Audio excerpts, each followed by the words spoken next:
Hey, John. David Moore, Dallas David. Morning News. Can you just talk us through the fake punt and what the recognition was to do that and just how the play unfolded for you? Yep. I mean, that's one that we have up often. We practice it even more often. And, we talked about going into the game. If we get into a certain situation, whether it's field position, fourth and certain distances, matchups we feel good about, that, we could potentially pull the trigger on it. And just so, I can clear the air too. Coach McCarthy said punt, and I was on the headset, and I said, I like the 9-stop. So it was my recommendation, and I can own that and take all the blame for the inability to execute it. McCarthy went with what I had strongly recommended, and it just didn't work out. Then of course you beat yourself up over it because you give him probably 40 yards of field position with the miss compared to the punt. But I don't regret it. I think it was a sound situation to make that call. And there's times where I've called it before and it didn't work and I did regret it. There's a lot of times where I haven't called it and I wish I would have and I regretted it. And this happens to be one where I called it and it didn't work and I don't regret it. I didn't call it. I recommended it, and so you can put the blame on me for the idea and the recommendation and the lack of execution. But it's not one that I look back on, and I really look at, was this the right thing? And I don't regret it. I'm disappointed we didn't execute it, but I don't regret, going for it. The footing on the route was the only thing that didn't work with it? No, 35 Brooks for Atlanta did it. He did a great job playing it. We haven't run this in about 2.5 years. I think the last time we ran this fake was San Francisco wildcard game, 21 season, and he squatted on it like he knew it was coming. I mean, corners don't play us that way on regular punt return ball, and he squared him up and basically wrapped CJ up like he knew it was coming. So he did a great job, and I give them credit as part of it too, because usually, there's a little bit of a turn and run to match the speed of the gunner on a blocking on a punt return, but he wasn't really playing the punt return. He was playing the 9-stop, whether they thought it was coming, they knew it was coming. But like I said, we haven't run it for 2.5 years, so it's been 200 punts prior since our last time we ran it. So if they knew it was coming, then it's good for them. It's a good play.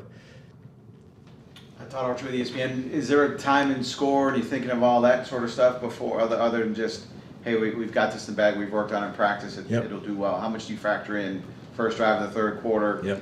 Your defense hasn't gotten a stop in the third quarter all year, stopping the opponent from scoring. Yeah. How much do you put in all that? That's a very fantastic point. I think a lot goes into that. So it was a one-score game. It was the opening drive of the third quarter. We went 3 and out. We wanted to possess the ball in a one-score game. A lot of times, at least as I look back, when you call those, sometimes if you wait too long, then it gets taken away, because once it becomes a 2-score game, then they're much more in tune with maybe protecting versus that. But a 1-score game, coming right out of the half, you think, okay, maybe they're not as in tune with it. The field position was potentially a giveaway, but kind of not. The down and distance, when I thought it was worst case scenario, we catch it and we get tackled and it's a first down. It was 4th and 3, I believe. So all of that factors in, field position, 4th and distance, score of the game, ebb and flow of the game. I don't think we forced it. Did we need it? Probably not, but certain times in my past that we've called it and we've gotten it, it sure is a good momentum boost. And so I think we're looking for that too, and it's one of those plays kind of you gotta go for it. And I do sit here and tell you that I don't regret it. Just because it doesn't work, I don't think it was a bad concept or call or time in the game. It just didn't work, and it's too bad, because it could have been a good one. He's The Athletic. John, something that you just actually mentioned, is that sort of play usually between punt and fake punt, or is it going for it on 4th down versus fake punt, if that makes sense? Yeah, I think no, it's a good point, because I know the other case that everybody makes is, well, why don't you just leave your offense out on the field and run a 4th and 2 play? Then why ever run a fake punt? If it's 4th and 8 and you run a fake punt, why don't you leave your offense out there and run a play on 4th and 8. So I think that's just part of the game. You know, you go for it, and I think, yeah, you either punt it, you leave your offense on the field and you go for it, or you run a fake punt, you know. And those are the options we weighed in about 4 or 5 seconds. This is how it went, you know, 4th and 2, incomplete pass. Coach McCarthy says punt. I said, Coach, I like the 9-stop. He said, run the 9-stop. I called 9-stop. And that's literally how fast it went. And the players took the information. We had the ability to kill it. And I'll let you know, we've called it before the season, and we had to kill it because whatever the opponent did, took it away, and we punted it. So it's not like the first time this has happened. And it was a non-killable fake because the look and the matchup felt like it was good, and so we ran it, and we didn't pull it off. And then unrelated, how much of a toll has all these injuries taken on your job? Just, you know, how much you've had to rotate guys through, especially this year. Yeah, no toll. I think it's been, in one way, healthy for a lot of guys to get work, and we have a lot of very capable bodies that I'm very proud of, very willing participants.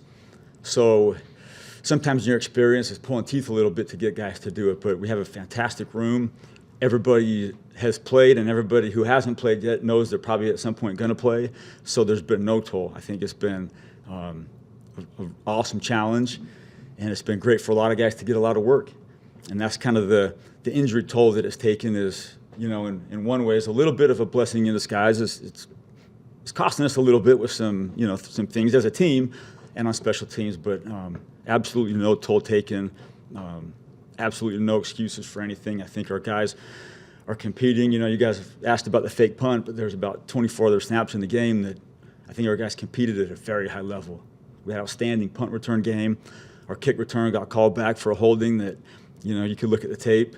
We hit good field goals, field goal protection, punt protection was good, punt cover was good, kickoff cover was very good. You know, we made some adjustments on our kickoff cover based on what they did. So a lot of times that's what happens on special teams. You know, you snap it 30 times, and one play makes or breaks the feelings of the game.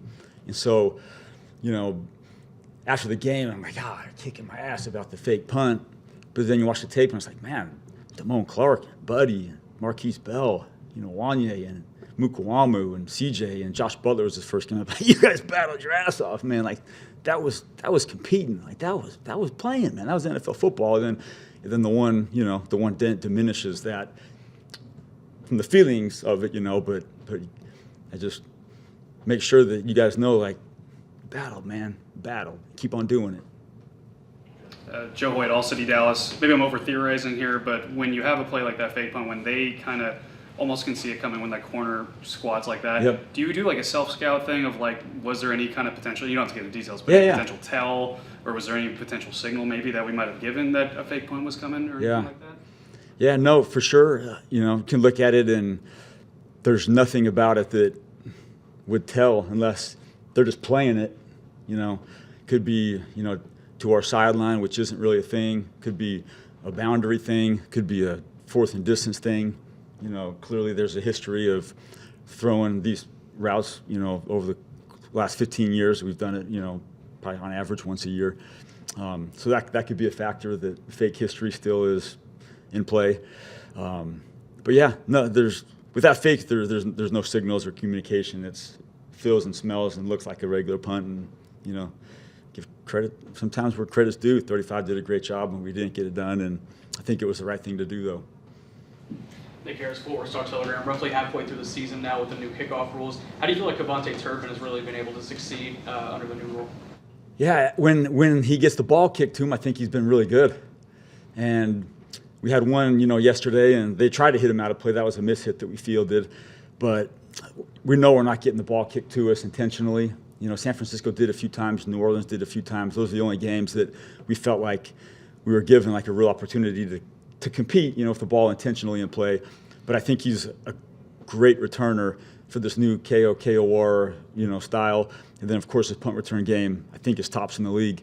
It's just finding a way to hopefully get him 1 or 2 kick return opportunities a game and punt return. But the play is fantastic. You know, unfortunately, we lost Wanye. I think it was third quarter, maybe opening kickoff for the fourth quarter.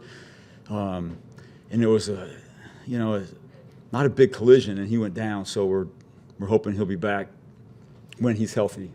And then on the Onside, just your perspective of how it was executed. Yeah, I think the kick was outstanding. I think our cover guys did exactly what they were supposed to do, and Pitts made a great aggressive move on the ball. You know, we got the kick just how we wanted it. It was spinning and it was bouncing, so it's a hard recovery. You know, when it's spinning this way and it's bouncing this way, and he went attacking, he's got one shot to get it clean. And if it just for a second just boots it or muffs it, you know, we have 3 guys surrounding it, and that's the goal of it, is make that guy make a play. If he makes a play, you know, but quite a few times, you know, that ball was bounced off the chest or the foot or something, and now the ball is a 50-50 ball. So I think the percentages in the NFL are 2 for 26 or something like that in the league. But if we can just get that guy to just boot it, you know, then it's a 50-50 ball and the percentage goes up. But he made a great play. Ed may or may not have a question. I was just going to add, Ed ordered back to the 1 in 30 play you don't want to talk about. Oh, yeah. No, I'll talk about it all day now. Designed to attack that particular player on their coverage team? Like I think he's a pretty inexperienced player in this particular case. Are you trying to take advantage of his inexperience as much as anything else? Yeah, a lot of times, yep. But, you know, you can combat, you know, 2.5 years ago when we ran it against the Niners, it was Josh Norman at corner. So sometimes you're saying, I like the matchups. Sometimes you're saying, I believe in our guy. So it varies, you know, and sometimes you call it out of desperation, and usually that's not going to end well. This was not called out of desperation by any means.